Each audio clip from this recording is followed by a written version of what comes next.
What's up, guys? It's phenomenal AJ Styles, and you are watching, or you may be listening to the OMG Wrestling Podcast.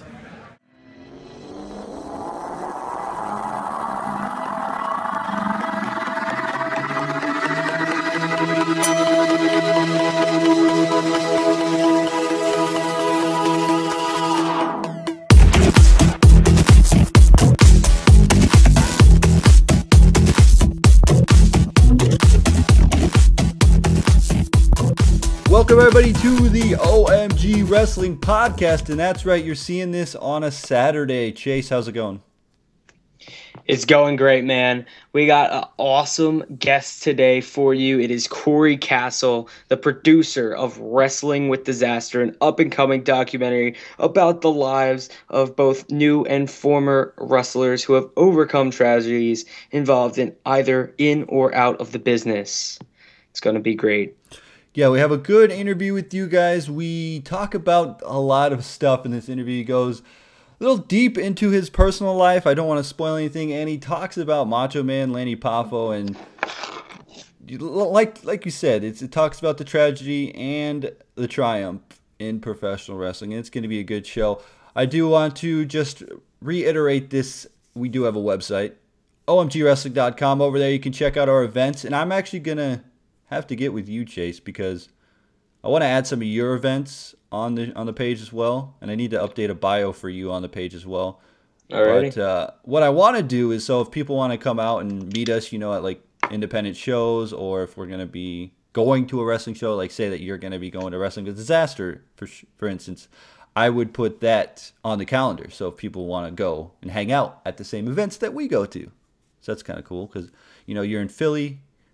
And I'm in Nebraska, which, not much wrestling in Nebraska. But, if I go to, like, New Orleans again, I can put that on the calendar. But I want to get it all up there so you guys can come hang out with us. Because we're trying to make wrestling seem cool again. I think wrestling is getting on an upward spiral again. Don't you feel? Yes, and I think this documentary will definitely turn a lot of new faces toward the company and toward wrestling as a whole. Yeah, I think so, too. I think we're ready for another really good wrestling documentary. And the good thing about it is he said he'll be able to get it on DVD, Blu-ray, on the website, even Netflix and Amazon. So that's perfect. I mean, Netflix right there is the selling point for me because that's the best, easiest way for anybody to watch. I think everybody I know has Netflix, so it's probably one of the easiest ways to get this documentary seen. So I'm looking forward to it so much, but I don't want to waste your time anymore.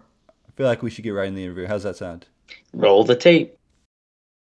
All right, we are joined by Cory Kastle, producer of Wrestling with Disaster. Cory, how's it going? Hey, how you doing? Thanks for having me on, Tony. I'm doing awesome. This is going to be kind of off-the-cuff interview. I know I said it earlier, but I kind of want to do sort of a get-to-know-you kind of thing. Does that sound like a plan? That's the standard, man. I love that. I mean, some people would call that lazy journalism, but well, I mean, it's part of journalism. If you want to throw the word lazy in there, that's your preference. I mean, we can get to know each other at the same time, so it'll be a fun learning experience for both of us. That'll be good. And Chase, don't want to forget you. What's happening, people? From the back of a fire truck, Cory is joining us here. Yeah, so what are you doing right now? You sound like you're out in the wind in a fire truck. What's going on right now? Yeah, so I'm at a crappy fire hall in Delaware, hours before a show, and I want to give you guys some of my time, so I just stepped outside, and there's a fire truck here that I'm sitting on because It's right in a little cubby of the fire truck, so that I'm not getting the wind. Oh, okay. That's cool. That's fire halls are like indie wrestling's dream, right? Yeah, fire halls, bingo halls, middle schools. This is like home away from home for me. Yeah, definitely. So who are you booked against tonight? I will be booked against JJ Cruz here in DCW, Dynamite Championship Wrestling. And, okay. I don't think I know who that is. Is he just a local guy? He's out of Delaware. He wrestles a lot of places here in Delaware. Well, myself, I will stay exclusive to one place in Delaware because it's such a small area. Like many places run, and I feel like it's my. I don't want them to all see the same kind of matches and the same kind of talent at every show they go to. Like, I don't want someone to be like, oh, well, why go see Cory at DCW when we can just see him at blah blah blah. You know what I mean? So it's more of an exclusive to this place sort of thing. Right. So you kind of pick a show and you stay loyal to them. Yes. Okay, yes. Cool. That's cool. So speaking of wrestling, I guess if we want, we could just just kind of learn where you got started, when you started watching wrestling, how'd you get your training, all that fun stuff. Sure. Yeah. When I was a kid, of course, I was a huge fan of the Macho Man, Randy Savage. That was kind of like my introduction to wanting to see the larger than life sort of persona that is pro wrestling, and that kind of had me a little hooked. But my attention span wasn't big enough for me to keep watching wrestling when it was on. I had a really bad attention span, so I didn't know like when wrestling would come on. So it took me till the late '90s that I started picking it up, and I was a huge fan when the Monday Night Wars started. That was when I was hooked on wrestling, from the Monday Night Wars, because it was like they had that competition between each other. So I'd switch back and forth. Like 8 o'clock Nitro started, and then you had all at 8 o'clock to watch Nitro. But then once it hit 9 o'clock, every commercial break you'd hop back and forth to each show, and you'd be in a pickle if they were both on commercial. Or if either one of them was not on a commercial, you'd have to kind of like weigh it out. And that element's completely gone nowadays. But it was so cool as a fan. I mean, I was in middle school, and I was hooked on wrestling. And like, it was the unpopular thing to be hooked on wrestling for a little while. And then it boomed for a little while. And it was like, everybody loves it now. And then it fell off again.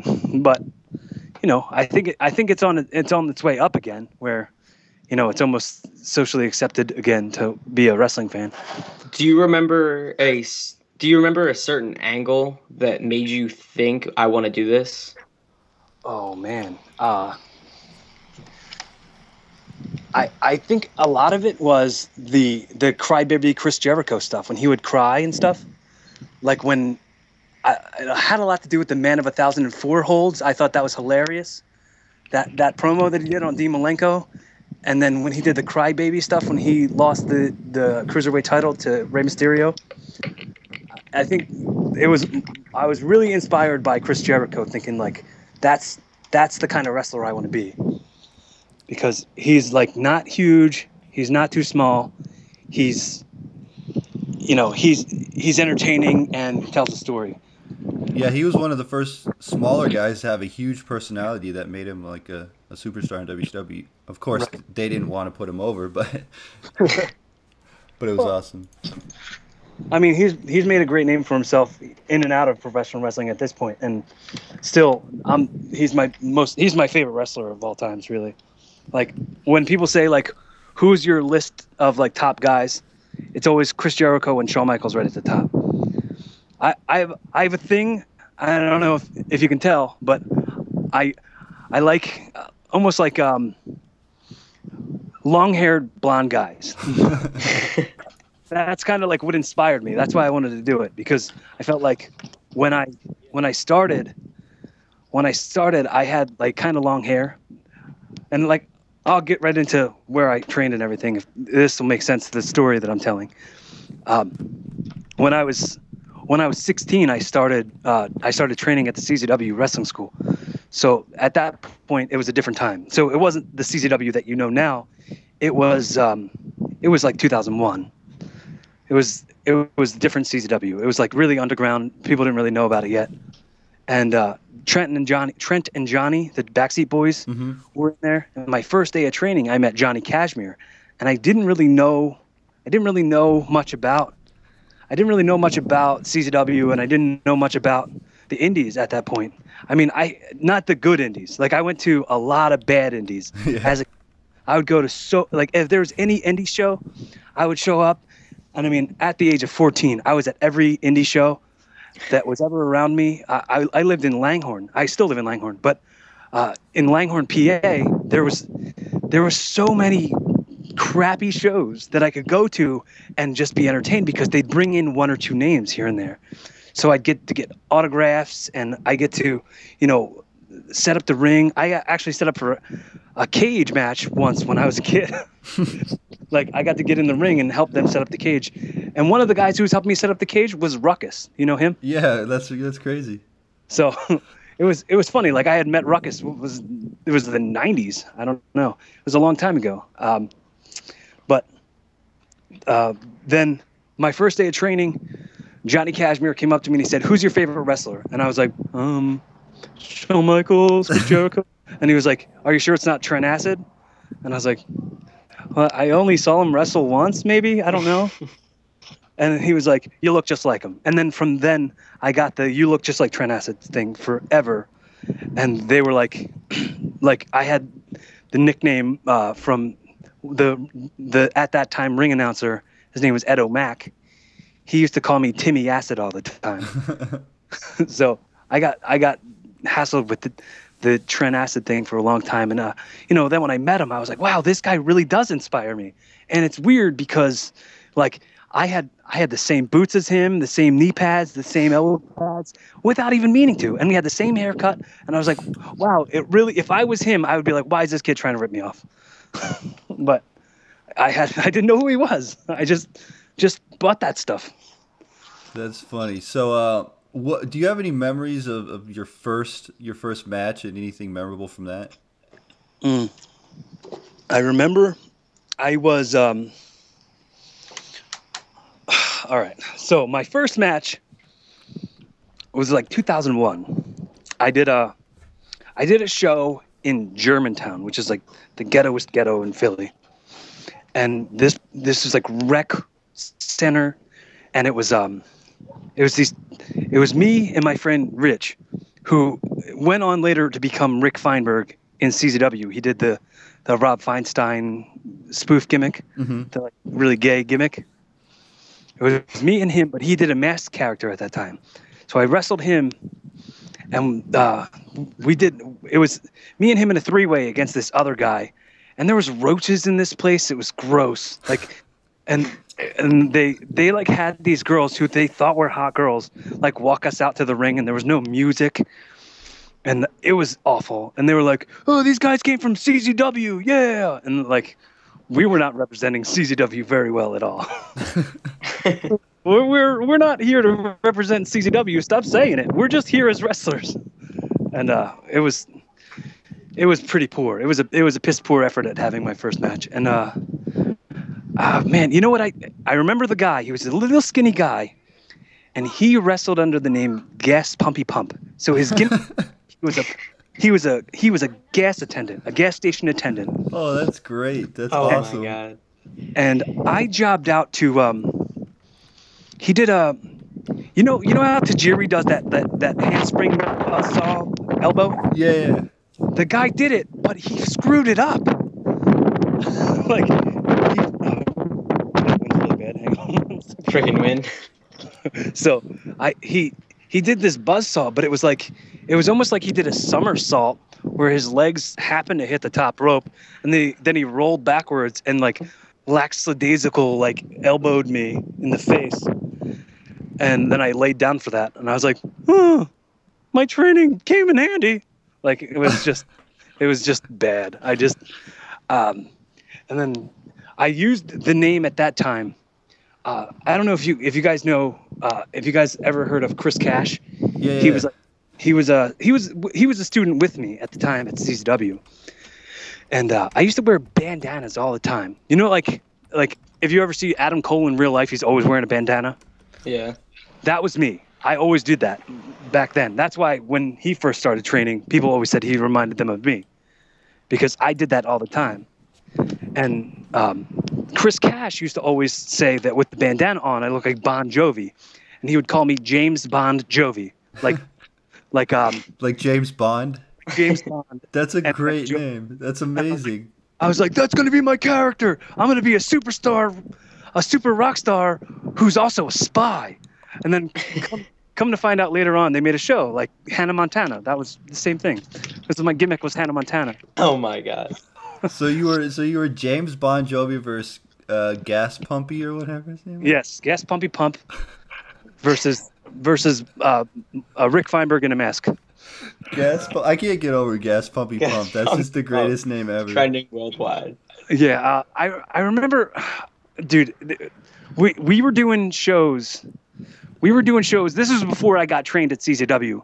There was this basically. I mean, it's backyard wrestling if you look at it, because there was this guy who had went to the Monster Factory and he maybe trained there for a couple months and he didn't pick up anything, but he was just this slovenly, fat, drunk, high guy, and he bought this like garage, like this auto body shop, and he set it up it was in Bristol, PA, so it's only 5 minutes from my house, and I saw an ad in the newspaper that was like, "Get trained to be a pro wrestler," and it had all these kids at a wrestling school in a ring, and then I went there, and the guy didn't know what the heck he was doing. Like, we're learning how to wrestle, but not really. We're teaching each other what each other already knows, and we're all teenagers. We don't know anything, basically. So, I mean, I was doing that for a year and a half, maybe. And Gas Pumpy Pump was doing matches there, and he used to take, and this was so funny. It's funny looking back on it now. I thought it was really stupid back then, and it's probably stupid. You're probably gonna think it's stupid too. But he would take like brand new gas cans that he just bought from Walmart or something, and then he would fill them up with yellow Gatorade. And he would drink that and spit it in people's faces as a finish. That's amazing. That's not bad. It's stupid, but it's like, wow, that works. But it's like if fundamentals were based around having a really cool finish, like if you can tell a great story in a match, and then you can bump your ass off and have the other guy, and it'd be like you guys both know what you're doing, then it's fine. But if you can do that and then have a cool finish, that would be awesome. But in no way was this cool, because it just looks stupid. It sounds like one of the worst best shows you have to see. No, it's not even. It's just like it's like backyard wrestling, except with people who should know better running it. That's amazing. So from going from a bad experience to a good experience, who has been like the favorite person that you've worked with? As a wrestler or from training? As a wrestler. That's tough, man. I've worked with a lot of people. I mean, what's tough, and it's hard for me to say it, because when I started, it was, and I don't even like to talk about how long I've been doing it, because I'm kind of ashamed that I've been doing it that long and I'm not even that good. But when I started, I loved getting in there and training with the Backseat Boys. Like Johnny Kashmere had taught me a lot of really cool stuff. Nick Burke had taught me a lot of really cool stuff. John Dahmer, Eddie Valentine. We did, eventually when I started to kind of get it a little bit. I didn't get it yet. I don't think I actually got it and understood wrestling and having matches the right way and kind of being humble at the same time. I don't think that stuff came to me until I was already wrestling for a good amount of years. Like that stuff that, experience is the best teacher. So knowledge comes from experience. I look at it like this. Have you ever played Mario? Yeah. Yeah. Your first time you play the first board of Mario, you're walking around and that first mushroom guy kills you. And then the second time you go and to jump the hell out of the way, break the bricks, and jump on that guy, and he doesn't kill you the second time. So I look at that as being experienced, being a teacher. You get another shot, you do it better the second time around. And it took me more than 2 times around to get it kind of get a better idea of it, but I think I have a better grasp now on stuff. I wish, like I constantly say, I wish that wrestling was the way it was when I loved it nowadays, so I could be a talent back then. But I think that that's something that everybody wants. Like everybody wishes that they could have got in there and mixed it up with the talent level they have now, against the guys who were the guys they looked up to back then. Like, I would have loved to do programs with the Backseat Boys and Nick Mondo and Nick Burke and all that stuff back in CZW in 2001, 2002. Adam Flash, the Rocchies. I would have loved that. But now it's like that time's way gone, and I guess we have to create our own time like that. And that's I'd say, in high profile or like high profile opponents, the biggest name that I wrestled back then and has kind of made something now is Cesaro or Claudio. Yeah. But I mean, we didn't even have like great matches. It was like I didn't know stuff that well, and he kind of just made it a good match because he's good and he could carry me. So, I mean, I will not even claim for a second to be like, yeah, me and Cesaro had a knockdown dragon match. No, I sucked. And he kind of was like, all right, let's do this. And then we just did that. And, like, I did stuff with him and Chris Hero, and it was probably really bad. I mean, I don't even really remember it that much. I remember me being proud of it at the time because I probably didn't know any better, but it was probably not that good. That's funny. I do have to ask you, do you have any advice for anybody that wants to become a pro wrestler or like currently are training? I would say what's the first thing, and this is probably something you've heard before and it sounds really cliche, but it's like you really gotta want to do this because it takes up a lot of your time and it can hurt your feelings so bad. I look at it like I use this comparison. If you've ever seen the movie Fever Pitch with Jimmy Fallon. Unfortunately. Okay. It wasn't all that bad. But there's one point in the movie where he's kind of like coaching this little league team, and he's at the batting cages with this one kid, and he's like kind of bearing his soul to the kid and talking about how he wants to be with this girl, but he doesn't want to miss Red Sox games. And then the little kid says to him, "You loved the Red Sox your entire life." And he said, "Yeah." So when have the Red Sox ever loved you back? And you have to not get discouraged when you feel like the business isn't loving you back, because it's not anything personal. The wrestling business has been along way before I was ever born, way before anybody who's born now was ever born, and it's going to be around way after you're gone. So enjoy every moment of it that you can, and don't really complain, because it's not going to hurt anybody else but yourself. I would say appreciate every opportunity you have and take advantage of it. Like, whether it's a show that you don't want to do or you do want to do, if you're getting to wrestle and that's what you've always wanted to do in your whole entire life, enjoy it. I mean, just actually also stay away from drugs too. That's probably bad. That would be my other advice. That's more of a life advice though. Yes. Well, it's tough, man, because you'd think people would have already nailed that, like nailed the advice to not do drugs, but then they do it anyway, because it's tough, man. It's tough to say no, and here's something that I kind of learned along the way. There are certain guys who have to work harder than other guys. Like, there's guys who are blessed with natural size. There's guys who are blessed with natural talent to just be awesome. Just right from the start, be the kind of wrestler that they wanted to be from the very beginning. And there's guys that have to work harder to find out how to get it and master their talent after a while. But, appreciate everybody around you, because, say this guy's not as good as you. He's been trying a really long time. And, he wasn't afforded the push right away. But here's what's tough, because somebody can come in and do some really cool flippy things, and then they get put over everywhere, and they get titles and main event matches right from the start, and they don't appreciate anything. So it's like you gotta love everybody in it as much as there's heat and stuff. You get over it.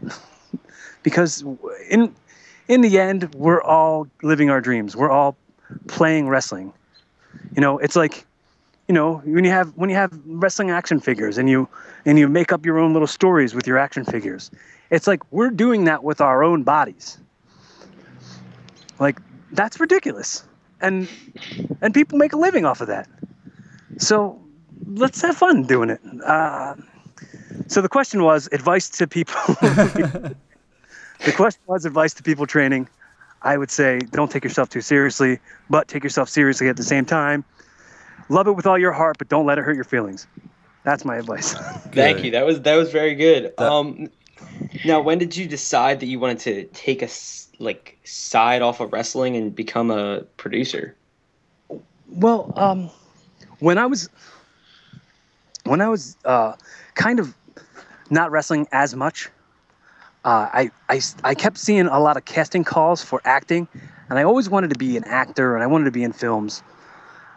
I wanted to take my creativity and be able to use it in a way that wasn't just pro wrestling, because pro wrestling isn't every day unless you're in the WWE, which I love WWE, but that I can't just bank my everything and put all my eggs in the basket that someday I'll work there in some capacity. So I started seeing these casting calls, and I started going, and I was an extra in a whole bunch of movies. I was a drama major in high school. I just loved performing and telling stories, and I knew that I would get the opportunity to do that by getting myself involved. So I was just an extra in a lot of really big movies, and I didn't want to really be an extra anymore. What's weird about being an extra is that it's just like you're brand new in the wrestling business. It's like paying your dues all over again, which is something. I mean, it stinks, but it's what you got to do. You kind of get handled like cattle, and you get yelled at and talked down to. And I was like, I want to start getting bigger roles. So I started getting bigger roles in some smaller films, and I started writing films on my own. And I was writing some scripts with my friends, and we shot stuff, and it was, it wasn't the best quality, but it was like we were doing some of the stuff that we had always wanted to do. At that point, I was producing, I'd say barely, but producing. What I was doing was making sure everything came together correctly when it came to the talent and the dates and the locations and just getting all that stuff taken care of. And then when it came to being a producer of Wrestling with Disaster, it was that I had this drive for wrestling, and I had this drive for film, and I found a place to put perfect synergy in those things. I found a place to make both of those things at the same time. So I figure if I know this film is going to be something great, it's going to be something special, something that contributes to the success of the pro wrestling industry, and at the same time it can contribute to the film industry.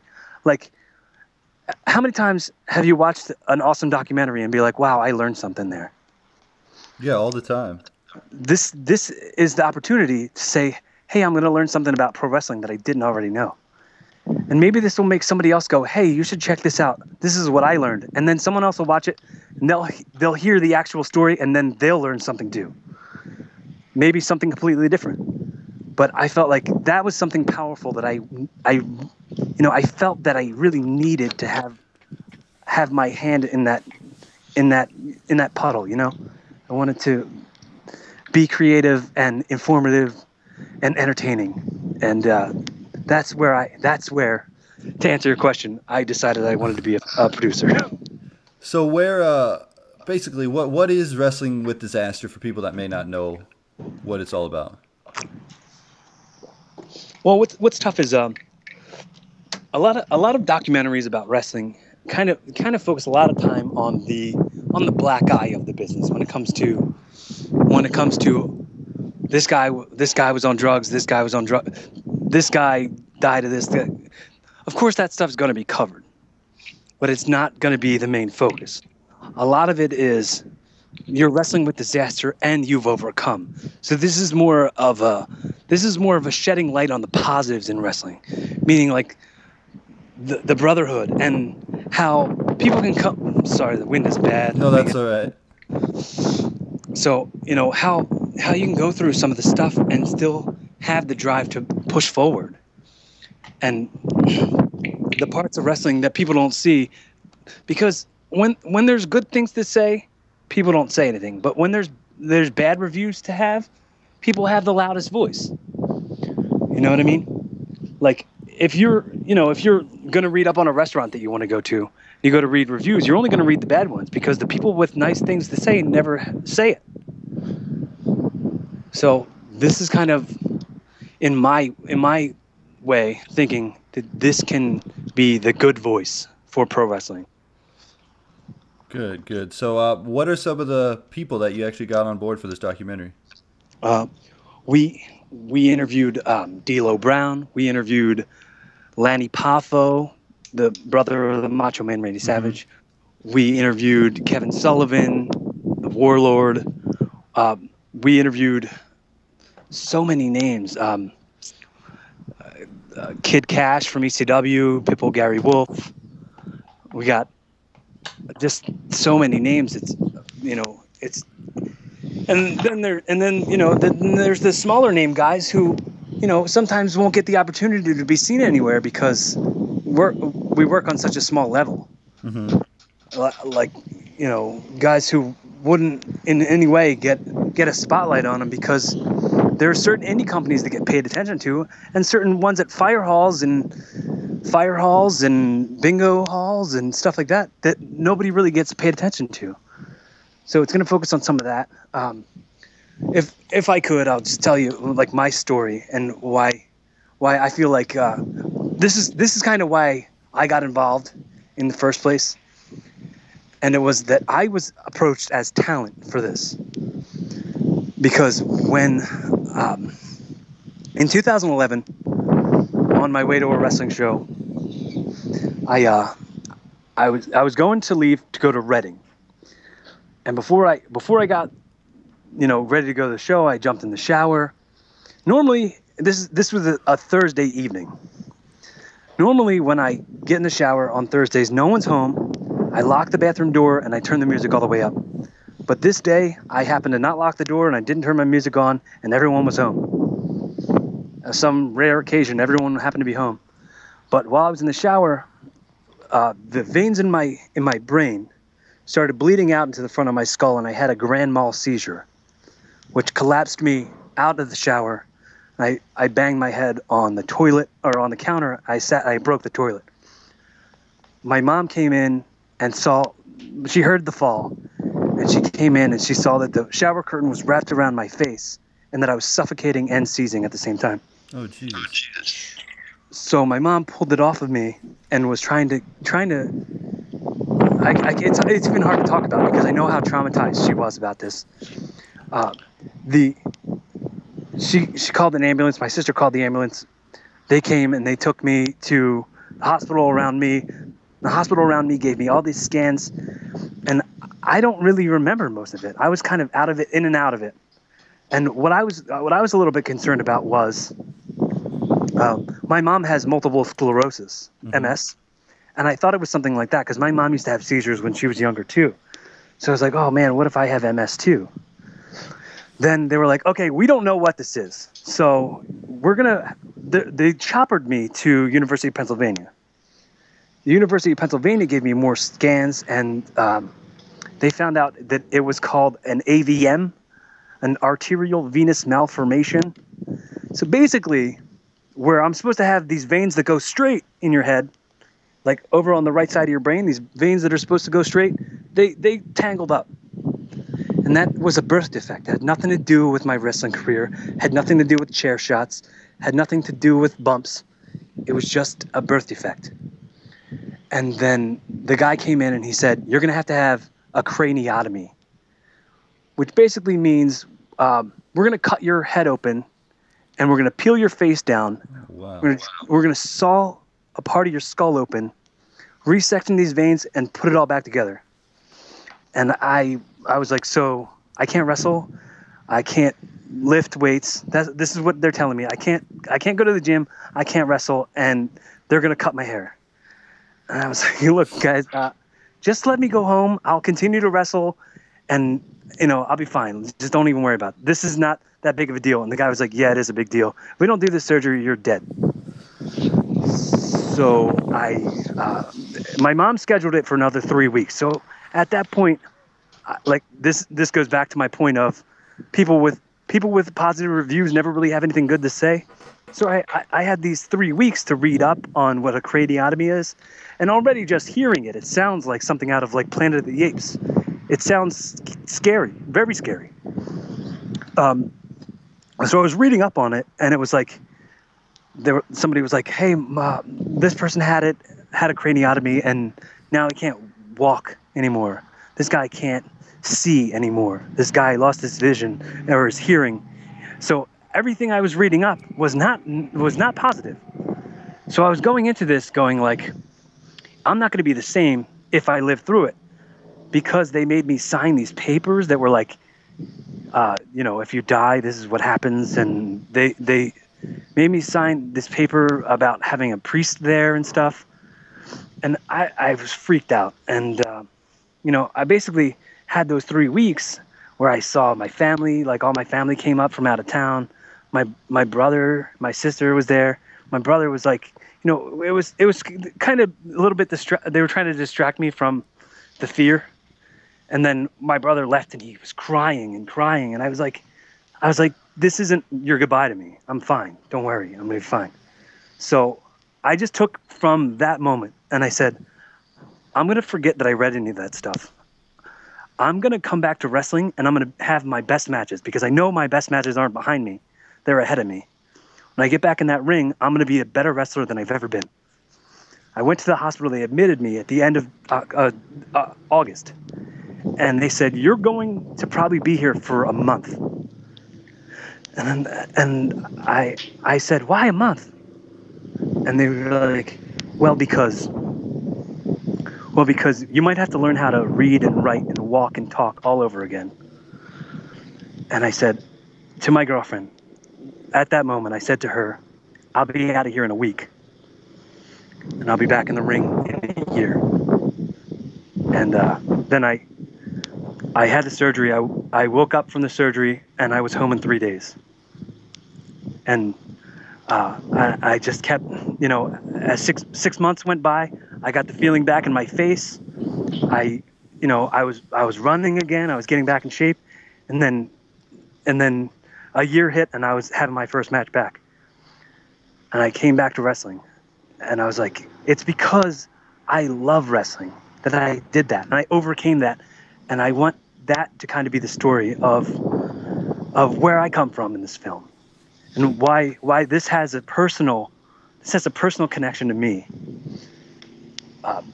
But that's wrestling with disaster. It's not because everything. It's not that everything sucks and everybody's on drugs, and it's not that. It's we love wrestling. That's why we do it.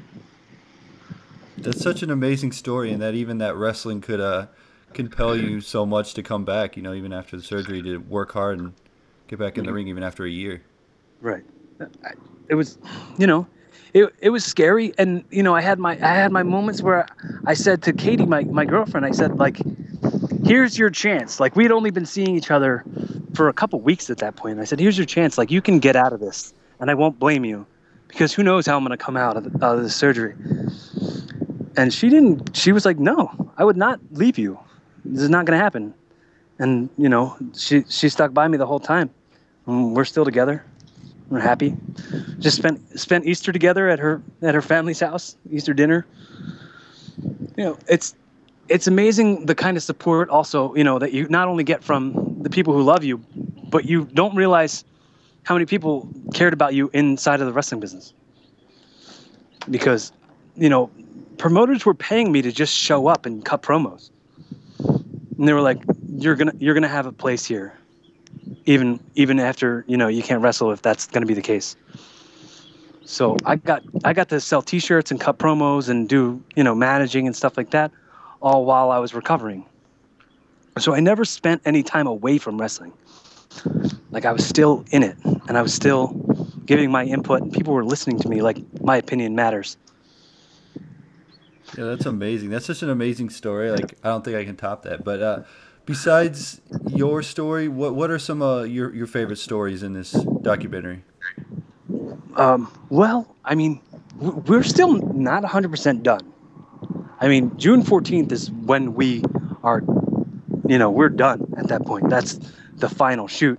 But so far, man, when Lanny Poffo, the brother of the Macho Man Randy Savage, he brought us to the tree where Randy Savage crashed into when he had his heart attack. Mm-hmm.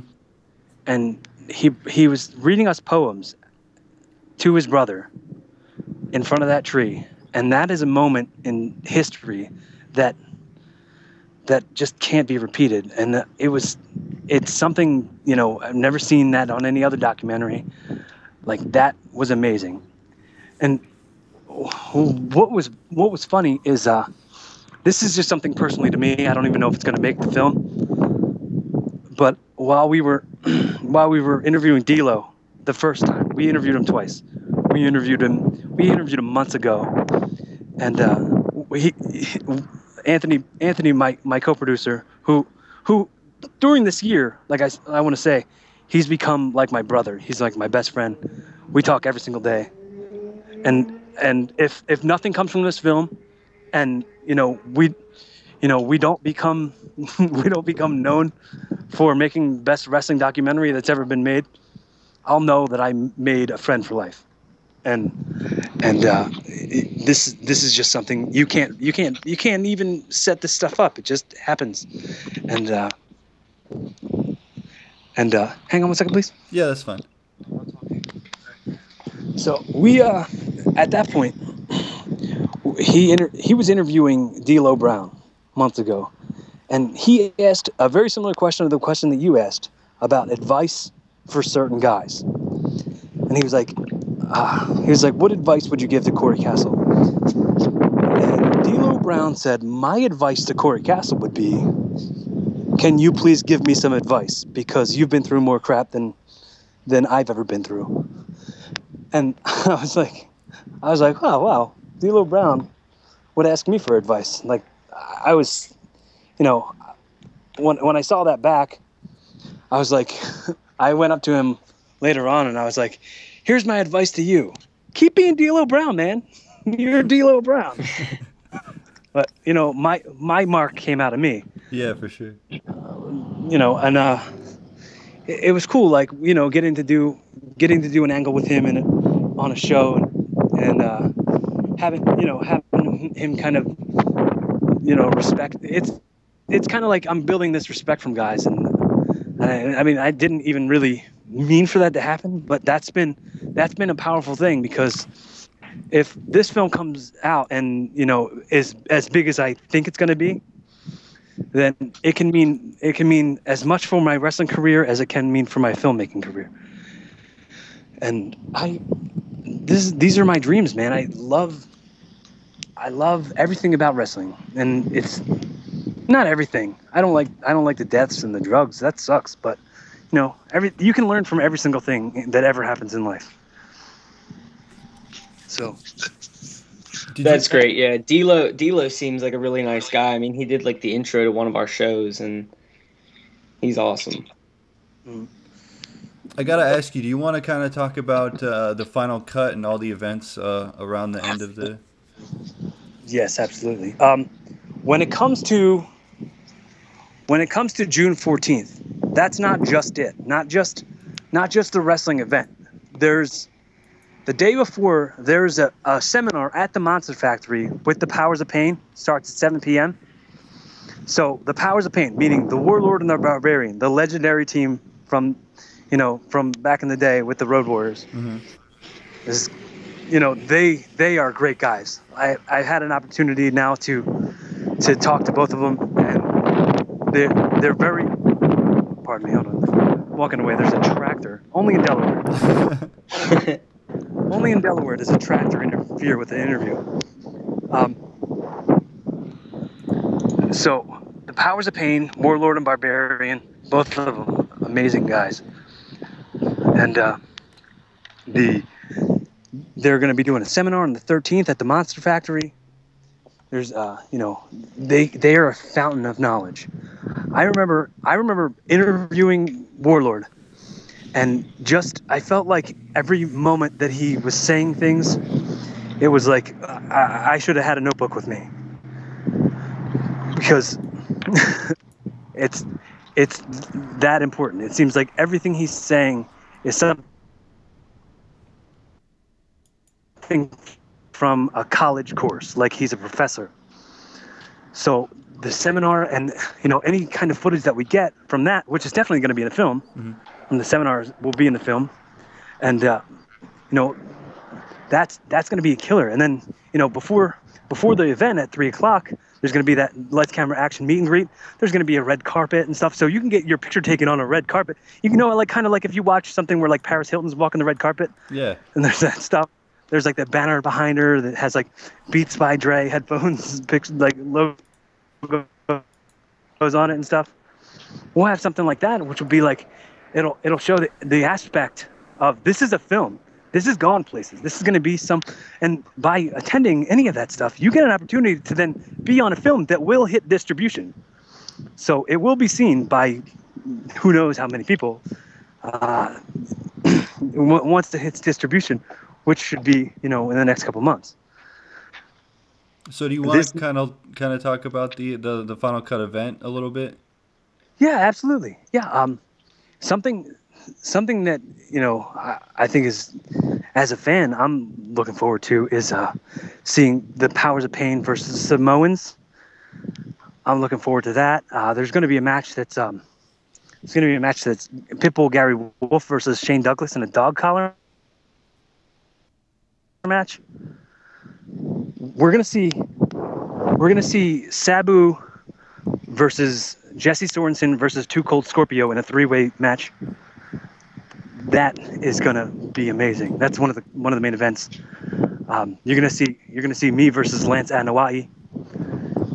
You're gonna see Brutal Joe Gibson versus Dr. Don Moore, or Dr. Lamar Braxton Porter. He's a former FCW developmental WWE, but he's a killer, man. He does the same. Him and Brutal Joe have such a similar style when it comes to smash mouth, in your face, hard hitting. Like when you watch any of their matches, you're like, oh damn, oh god. So it'll be a show when it comes to, it'll be the mix up of all those styles that you like, but turned up because it's in the ECW arena. And when you're there, people turn their game up, man. Like I was having some of my beginning matches there, and I was scared back then because I was young, but it's a killer environment. And I just want to clear this up just so that there's no confusion. Wrestling with Disaster at the ECW arena is no way affiliated with Extreme Rising. This is a one-night only event. So this is not anything that has to do with Extreme Rising. No Steve O'Neill or anything like that. But in attendance, Stevie Richards will be there. He'll be in a match with Blue Meanie. So they're going to be wrestling against some of your guys from the Monster Factory that you love. It's going to be Mark Cruz. It's going to be Mike Spanos and Grey Wolf. So against the BWO, that's going to be entertaining, surely. I mean, it has a little bit of something for everybody, really. If you're into this style or that style, it's going to have something for you. And I did see that you're also doing a Hardcore Hall of Fame there. Yes. Now, when you ask me about a Hardcore Hall of Fame, I'm not so sure I can really reveal it. I can't reveal everyone. But I know the Pitbulls are going to be inducted into the Hall of Fame at the arena, the Hardcore Hall of Fame. So Anthony Durante, Pitbull number 2, and Pitbull number 1, Gary Wolf, will be inducted. There will be sort of a ceremonial induction of there will be something that has to do with Bam Bam Bigelow in the Hardcore Hall of Fame. but like that Hall of Fame already. I don't know if you've ever been to the 2300 Arena, but that's it's already so big. Like they already have so many great names in there, and what confuses people, and I hope that this isn't confusing, that we're not trying to recreate any ECW thing. We're not going for that whole ECW feeling. It's not us. It's not a company. This is a one-off. This is just a one-time show, and it's gonna be something that you have to be there for, because it's not gonna happen again. So it's not like something you have to keep following a storyline. There's no storyline that goes with it. The storyline is only for the film. So this is kind of closing out the stories for the wrestlers who are in the film. So in no way is this anyone's like, it can also be confusing because it's called the final cut. Maybe we'll think, it's somebody's last match or something. No, absolutely no one's retirement or anything. It's the final cut because it is the final cut of the film. And then after the movie, or after that, basically after the event, we're gonna have the It's a Rap party that goes till 2 p.m. or 2 a.m. where it's just like, we're all just taking pleasure in knowing that at that point, all of our work that we've done, and then all the wrestlers who are taking a part of this know that the quality film is going to be out, and it's going to be our chance to celebrate, man. It's going to be right there in the arena. So, after the show's over, after party, and, we get to hang out with wrestlers. Like, so you basically spend the whole day with wrestling. So who else will be there that's not on the show and in the autograph signing? So Superfly Jimmy Snuka will be there. A few other local guys will be there. I know, Shane Douglas, Gary Wolf, Sabu, Too Cold Scorpio, Jesse Sorensen, myself, Lance. We're gonna have the Samoans. They're all on the show, but there are a few other names, and they're going to be announced within the next couple of weeks leading up to that. Will be on the website wrestlingwithdisaster.com, or on the Twitter. Stuff gets linked right to the website. Twitter's wrestling_w_disaster. Or you could just straight up follow me, and I'll be retweeting stuff about it. But that's at Cory Kastle, CoryKastle. Man, I can't win with this wind. No, that's right. I'm still able to hear you. It just seems like a lot of background noise, which is fine. I expected that anyway. But anything that you really wanted to drive home about this documentary or the show or anything, really? Now, I mean, this is something that we need support still. And I mean, like when it comes to like, any small businesses or anything that are looking into perhaps doing a sponsorship or anything, we this is also, something that the fans need to see, and with others' help and support is what's making this all happen. So at this point, I would just say, check out the stuff, help how you can.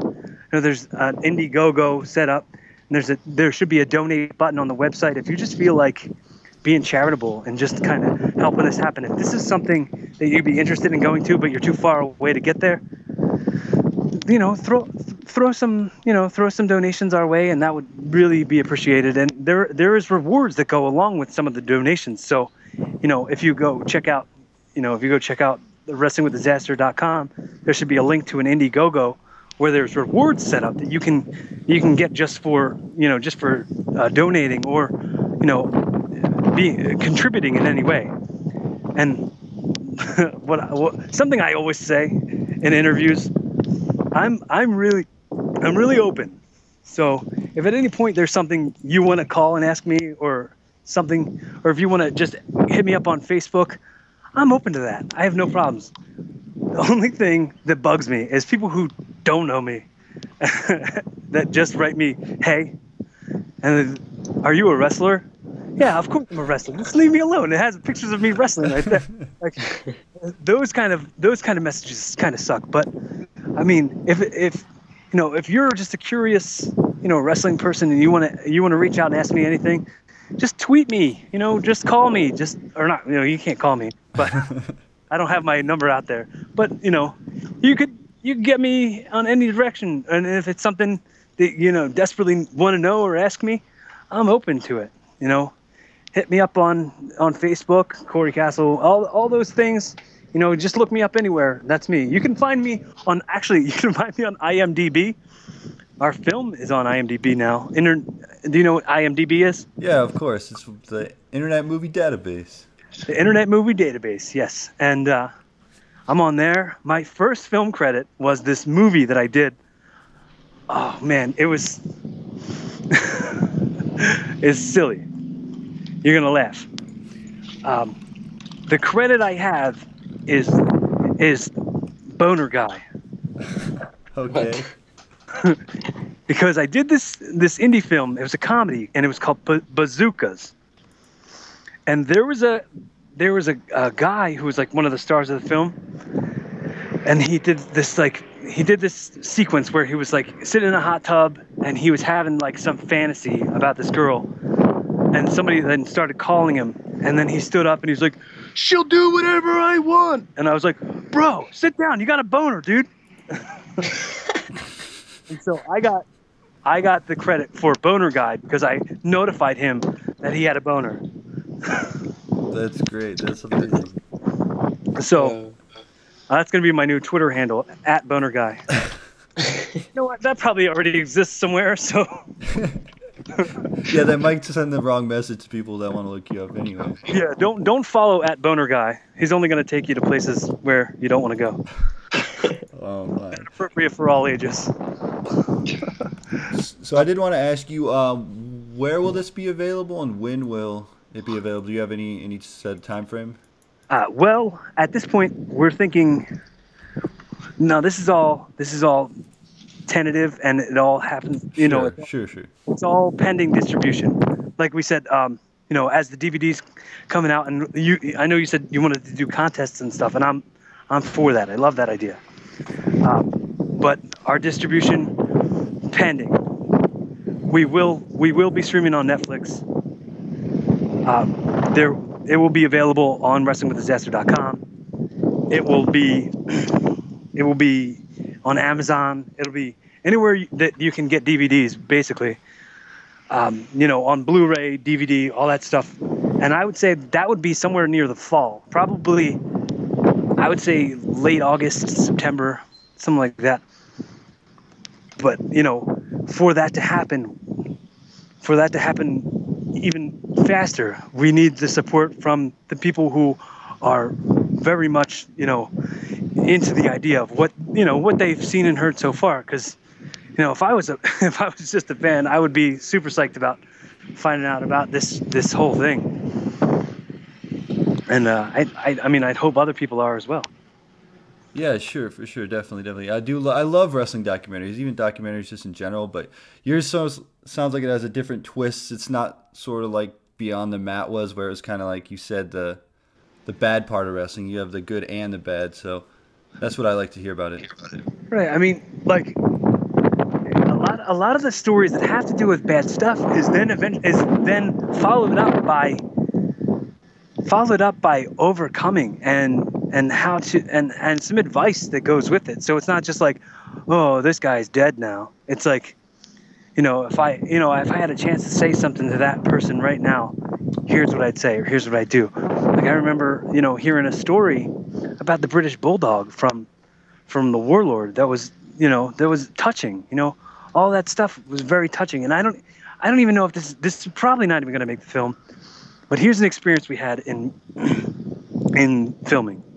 We were in Florida, me and Anthony Bruno, and we were filming a side-by-side shoot that was Kevin Sullivan and the Warlord, and they were just kind of talking about the business together. And I got a text message on my phone informing me that Matt Bourne had passed away. Doink the Clown. Yeah. And I said, can we break for just a second? I just got a text message that said Matt Bourne died. And their automatic looks on their faces, like we got their reaction on camera. Like, it was not the intention to exploit that moment. It just happened. And it was that these are some of the things that happen. So, a piece of advice that one of the talent gave, and this, some of the stuff that I've learned from this is stuff that I'm going to take with me forever. And I'm so proud that I got to be a part of this for as long as I have. And I've worked so hard, but I've learned so much, and I'm so glad. One of the things I heard was, a piece of advice was, they're like, oh, one more's not going to kill you. One more this isn't going to kill you. It's not going to hurt me. It can. Like, know when to say no. Know when to, like, this is something I was talking about earlier with you. I was saying, when you have natural talent, or, you're automatically, you're on top of the world, people just want to give you stuff. This is how, like, rich people stay rich. It was the same mentality, because it's like they get everything for free. People bend over backwards to give them what they want. So, if somebody's a talented wrestler, people are offering you up whatever you want whenever you want it. So you just got to know when to have that self-control and not be, not succumb to every little bit of pressure. And something I took with me really took to heart with me, and I probably have this thought go through my head every day, was we were interviewing Brian Sosha. Do you know who he is? I'm not familiar with, but Brian Sosha is, I know him from back in the day. He was a wrestler. At this point, Brian Sosha is a successful DJ, the #1 DJ at Mix 106 Philadelphia. He's kind of parlayed his entertaining from wrestling, and he just interviews all these WWE guys. He was paid to go to WrestleMania. He's living the dream, basically, as a journalist. And we were interviewing him. We actually captured his last match. He wanted to have one last match before he gets married. So we got that, on tape. But during his interview, before, probably weeks before the interview, or before the match, he said in the interview, I don't know what the question was, if there even was a question, but he said these words: "Pro wrestling taught me how to be a man." And I didn't know how deep I was going to go into that, thinking about it. At the time, it was just something I heard and didn't think about again. But then when I started thinking about it later on, I was like, pro wrestling taught me how to be a man too. Either by teaching you what not to do or what to do, you learn how to be a man through this sport. And I guess you can apply that to anything that you're doing, because you can say, look, I want to be better at this. So when you become better at this, you become better at everything you do. As a man, or as an adult. I mean, it doesn't have to just be a man. It could be women too. I would say stay away from tractors and wind in Delaware. And man, I would just say, just follow me on Twitter, follow Wrestling with Disaster on Twitter, and let's make history together, guys. I was gonna say, if you want to plug all your websites and Twitter and Facebook and all that good stuff again. Yeah, wrestlingwithdisaster.com. You can get me at Cory Kastle, CoryKastle. Okay, you can get Wrestling with Disaster. Follow that on Twitter, wrestling_w_disaster. Most of the links to stuff that you're gonna need to look at is all on that website, wrestlingwithdisaster.com. And be a part of something that's gonna make history. I mean, it's definitely something I'm proudest of. The proudest thing I've ever done in my life. And I want to share that with some of you guys. Let's be proud together. Awesome. I'm really excited for it. I can't wait to attend the show and maybe be on the red carpet. So now I just learned I might be in the documentary. Yeah, man. It's going to be exciting, and I'm glad you're excited. Stay. What's the guy say on NXT? I don't get hype. I stay hype. Mojo. Stay hyped for Wrestling with Disaster. Stay hyped for Wrestling with Disaster. Of course. All right. I appreciate you coming out, man.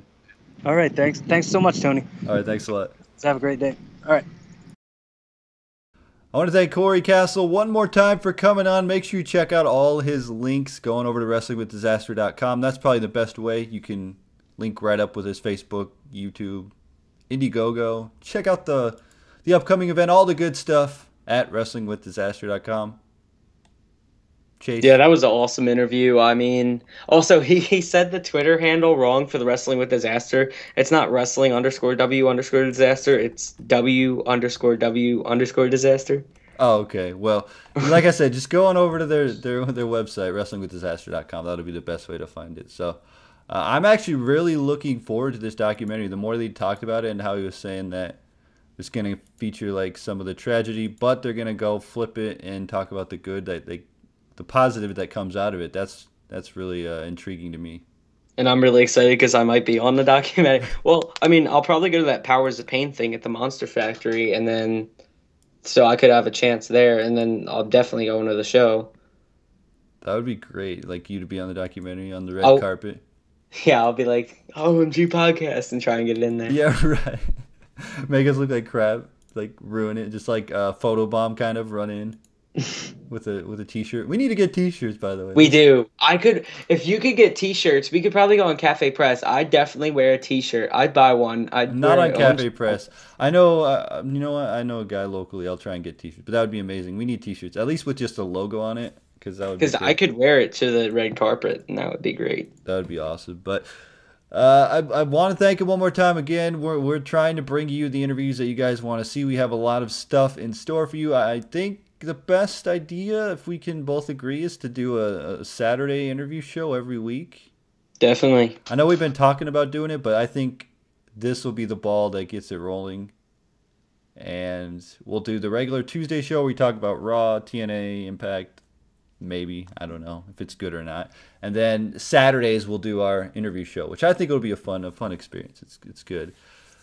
So do you want to give away some upcoming potential guests? No, not yet. Not yet? Not yet. We do have... Oh, you know what? I need to email Jeff Jarrett back. Oh, I just shit. remembered because I emailed him like right away when he left TNA, and he said, I can't right now because I have some stuff coming up that I can't talk about, which apparently was Global Force Wrestling that he wouldn't talk about. And now he announced it. I could probably get him again. I just have to email him again. So that would be amazing to get him on. Name drop that I didn't want to name drop. All right, so that is our show today. Again, like I said, WrestlingWithDisaster.com. Check it all out. You can follow me on Twitter at TonyPizzaGuy. Follow Chase at Chase4AXW. Go to OMGWrestling.com for all the shows. You can go to the back catalog. We have an interview with AJ Styles on there. We also have all our great episodes where we talked about Daniel Benoit. I probably didn't want to put that in this episode. Maybe I'll cut it out. Maybe I won't, but that's what happens when you do a show. Anyway, I don't know. I got nothing else. Anything else you want to say real quick? Not really. I mean, I thought it went well. Definitely. I can't wait. You guys should all tune in next week, and it's going to be cool. We're definitely going to bring in a lot of top talent for you guys, and nobody in WWE because we can't get them, but a lot of independent wrestlers. Yeah, and if there's anybody that you want to see, let us know. You can either hit us on Twitter, in the comments section, email us. I think I'm going to give you an email as well, Chase at OMGWrestling.com. Yeah, I'll definitely have that hooked up. And Tony at OMGWrestling.com. So shoot us emails, let us know who you want to see on the show, because we're going to try and give you the fan service and get the people that you want us to talk to. Anyway, guys, thanks for listening. Chase, sign us out. Peace. Like this video, leave a comment, subscribe for more.